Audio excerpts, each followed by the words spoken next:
मनु पढ़ाई में बहुत वीक थी। उसे कितना भी पढ़ाओ कुछ समझ में ही नहीं आता था। इस वजह से आज उसकी माँ को टीचर ने स्कूल में बुलाया था। मनु की माँ, आपका ध्यान किधर है?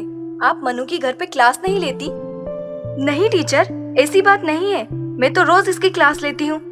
तो मनु को इतने कम मार्क्स कैसे आते हैं? हम तो जैसे बाकी छात्रों को पढ़ाते हैं वैसे ही मनु को भी पढ़ाते हैं, पर फिर भी उसे कुछ समझ में ही नहीं आता।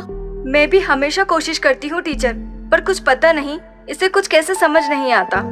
आपको पता है ये इतनी वीक है पढ़ाई में, कहीं इसे 4 सब्जेक्ट में 0 मिला हुआ है। ऐसे ही चलता रहा तो ये फेल हो जाएगी और बाकी बच्चे आगे निकल जाएंगे। नहीं नहीं टीचर, मैं और भी ध्यान रखूंगी आगे से। ठीक है। टीचर से बात कर मनु और माँ अपने घर पहुँचे। मनु की माँ मनु से इतना गुस्सा थी कि वो मनु से बात तक नहीं कर रही थी। माँ नाराज ना हो, मैं अगली बार अच्छे अंक लेकर आऊंगी, पर तुम बात करो ना मुझसे माँ। मनु, मुझे परेशान मत कर। तेरी वजह से आज इतना सुनना पड़ा मुझे। तू अच्छे से पढ़ाई करती तो आज ये सब ना होता। सॉरी माँ, मैं आगे से ध्यान लगाकर पढ़ूंगी। जब तक मुझे यकीन नहीं होता तब तक मैं तुझसे बात नहीं करूंगी। ऐसा बोलकर माँ किचन में चली गई। दूसरे दिन की शुरुआत होने के बाद भी माँ मनु से बात नहीं कर रही थी।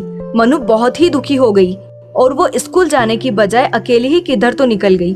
चलते चलते वो बहुत थक गई और एक पेड़ के नीचे बैठकर रोते रोते खुद से बात करने लगी। मैं क्या करूं? माँ भी मुझसे बात नहीं कर रही। अभी मुझे पढ़ाई में कुछ समझ नहीं आता। इसमें मेरी क्या गलती? मैं बहुत पढ़ाई करती हूँ पर फिर भी कम अंक आ रहे हैं मेरे। मनु जब खुद से बात करते रो रही थी तब उसके सामने एक औरत आके खड़ी हो गई। बेटे, तुम यहाँ अकेले बैठे क्यों रो रही हो? क्या हुआ तुम्हें? तुम्हारी माँ किधर है? माँ का नाम सुनते ही मनु और भी रोने लगी और रोते रोते उसने पूरी बात उस औरत को बताई। अभी मेरे अंक कम आए इसलिए माँ मेरे साथ बात नहीं कर रही। मैं क्या करूँ अभी? अरे, इतनी सी बात है ना, मैं तुम्हें कल से पढ़ाती हूँ। मैं भी एक टीचर हूँ। मेरा नाम अलका है। तुम मुझे अलका टीचर बुला सकती हो। सच में? आप मुझे सिखाएंगी? हाँ बेटे, मैं तुम्हें रोज शाम को इस पीपल के पेड़ के पास ही मिलूंगी। तुम स्कूल की छुट्टी के बाद इधर ही आ जाना और अपनी माँ को एक्स्ट्रा क्लास के बारे में जरूर बताना। ठीक है अलका टीचर, मैं जरूर रोज शाम को इधर पढ़ाई के लिए आऊंगी और मन लगाकर पढ़ाई भी करूंगी। मनु अलका टीचर से बात कर घर चली आई। दूसरे दिन से मनु अपनी माँ को बताकर अलका टीचर के पास पढ़ाई करने जाने लगी। आ गई मनु, चलो हम पढ़ाई करने बैठते हैं। अलका टीचर, पर हम इधर ही बैठेंगे? मतलब आप किधर रहती हो? मैं 2 घर छोड़कर दूर जो घर दिखाई दे रहा है उधर ही रहती हूँ। तो हम घर चलकर पढ़ाई नहीं कर सकते? मनु, इधर हवा देखो कितनी अच्छी आ रही है। नेचर के साथ सीखूंगी तो और भी मन लगाकर पढ़ाई कर पाऊंगी और यहाँ तो कोई भी नहीं है तो अच्छे से भी पढ़ाई होगी। ठीक है, फिर इधर ही बैठते हैं। तो मनु पहले मुझे बताओ, तुम्हें कौन सा सब्जेक्ट ज्यादा पसंद नहीं है? मैथ्स मुझे ज्यादा पसंद नहीं है। तो ठीक है, आज हम उससे ही शुरुआत करते हैं। ये बहुत ही मजेदार है। इस तरह से अलका टीचर ने मनु को पढ़ाना शुरू कर दिया। ऐसे ही दिन जा रहे थे। मनु अलका टीचर के पास रोज पढ़ने के लिए जाती थी और उसकी पढ़ाई भी धीरे धीरे अच्छी हो रही थी। मनु के एग्जाम भी 2 दिन बाद आ गए थे। मनु, तुम्हारी पढ़ाई हो गई है ना? इस बार अंक अच्छे आने चाहिए। हाँ माँ, इस बार मैं तुम्हें शिकायत करने का मौका नहीं दूंगी। मैं अच्छे अंक लाऊंगी। मनु ने अच्छे से अपने एग्जाम दिए और जब रिजल्ट का समय आया तब सभी छात्रों के माँ बाबा को बुलाया गया। इस बार सभी बच्चों ने अच्छे अंक लाए हैं, पर उनमें से सबसे अव्वल आने वाली छात्र का नाम है मनु। मनु पूरी क्लास में फर्स्ट आई है। ये बहुत गर्व की बात है। सभी मनु के लिए तालियां बजाएं। मनु अव्वल आई। यह सुनकर मनु की माँ बहुत खुश हुई। मनु, आज तुमने मुझे बहुत गर्व महसूस करवाया है। बोलो, तुम्हें क्या चाहिए? माँ, ये सब अलका टीचर की वजह से हुआ है। हम उन्हें मिलने के लिए चलते हैं ना? हाँ बेटा, हम उन्हें मिलकर आते हैं। मनु और माँ अलका टीचर को मिलने पीपल के पेड़ के नीचे जाते हैं, पर वहाँ कोई नहीं होता। मनु, इधर तो कोई नहीं है। माँ, अलका टीचर तो मुझे इधर ही मिलती थी। हम इसी जगह पर पढ़ाई करते थे, पर अभी शायद वो अपने घर पर होगी। हाँ माँ, मुझे भी यही लगता है। वो देखो सामने, 2 घर छोड़कर ही उनका घर है। मनु और माँ अलका टीचर के घर जाते हैं और उधर ताला लगा रहता है। अरे ये तो बंद है। रुको, हम इधर किसी को पूछते हैं। उसी समय एक बूढ़ा आदमी उधर से जाता हुआ नजर आता है। चाचा, ओ चाचा। क्या हुआ बेटी? चाचा, इधर एक अलका टीचर रहती है ना, वो कहाँ गई है, बता सकते हो? हाँ बेटा, अलका टीचर रहती थी, पर वो 40 साल पहले की बात है। तुम अभी उन्हें क्यों ढूंढ रही हो? माँ ने चाचा को सब बात बताई। चाचा भी आश्चर्यचकित होकर सोचने लगे। क्या हुआ चाचा, अलका टीचर अभी किधर रहती है फिर? बेटी, अलका टीचर 40 साल पहले ही गुजर चुकी है। वो हमेशा उस पीपल के पेड़ के नीचे बच्चों को सिखाती थी, और अभी इस बच्ची को सिखाने के लिए वो इतने दिन से आ रही थी, पर वो उनकी आत्मा थी। माँ ये सब सुनकर शॉक हो गई। उसने मन ही मन अलका टीचर को धन्यवाद दिया और वो मनु के साथ घर लौट गई।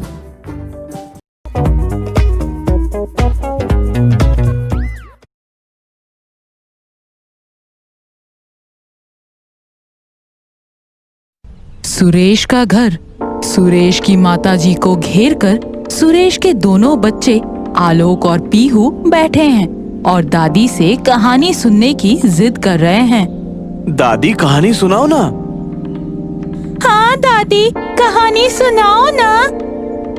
अरे सुना रही हूँ कहानी, रुको तो सही, सोचने दो कोई कहानी। मैं बताऊं किसकी कहानी सुनाऊं? हाँ हाँ, तुम ही बता दो, किसकी कहानी सुनाऊं? दादी, आज तो मुझे भूतों की कहानी सुननी है। नहीं दादी, मुझे नहीं सुननी भूतों की कहानी। आलोक, तुम डर जाओगे अगर भूतों की कहानी सुनोगे तो। आलोक नाराज हो जाता है और दूसरी तरफ मुंह करके बैठ जाता है। कोई ना, मैं भूतों की कहानी ही सुनाऊंगी। कोई बात नहीं दादी, तुम सुनाओ भूतों की कहानी। आलोक और पीहू दोनों ही खुश हो जाते हैं और दादी कहानी सुनाने लगी। बहुत समय पहले की बात है।